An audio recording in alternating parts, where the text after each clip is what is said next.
হাতে কিছু সময় থাকলে কথাগুলো শোনা যাবে প্লিজ। স্কুল জীবনে যখন স্কুল ছুটি হতো তখন হাঁপ ছেড়ে বাঁচতাম। আর আজ যদি সেই স্কুল লাইফটাকে ফিরে পাওয়ার সুযোগ থাকতো তাহলে চোখ বন্ধ করেই স্কুল লাইফটাকে ফিরে পেতে চাইতাম। অনেক বেশি মিস করি স্কুল লাইফটাকে। সকাল 10টা থেকে বিকেল 4টা পর্যন্ত যখন স্কুলে থাকতাম তখন স্কুলকে জেলখানা মনে হতো। শুধু সময় গুনতে থাকতাম কখন ছুটির ঘন্টা বাজবে। আজ সেই জেলখানাটাকেই সবচাইতে বেশি মিস করি। আর ভাবতে থাকি, ইস যদি আবারও ফিরে যেতে পারতাম সেই জেলখানাটাতে।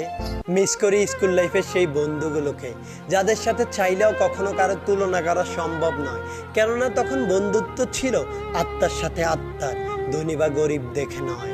ফিরে পেতে চাই বন্ধুদের সাথে সেই সময়টা যখন টিফিনের ঘন্টা বাজলেই সবাই মিলে একসাথে হোটেলে যাওয়া আর মজা করে সিঙ্গারার সমুচা খাওয়া।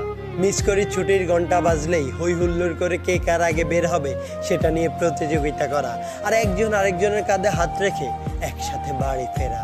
মিস করি একজন আরেকজন নামে স্যারের কাছে নালিশ দেওয়া আর কথায় কথায় বলে ওঠা, আজকে বাইরে বের হয়ে দেখিস তোর খবর আছে। একসাথে সময় কাটানো বন্ধুগুলো আজ ভিন্ন ভিন্ন শহরে। সবাই আজ নিজের মতো করে ব্যস্ত। চাইলেও হয়তো আর স্কুল লাইফের মতো করে সবাই আর কখনোই এক হওয়া সম্ভব নয়। হ্যাঁ, জীবনের সোনালী সময়গুলোর মধ্যে স্কুল লাইফ অন্যতম। মিস করি অনেক স্কুল লাইফটাকে, ফিরে যেতে চাই সেই সময়।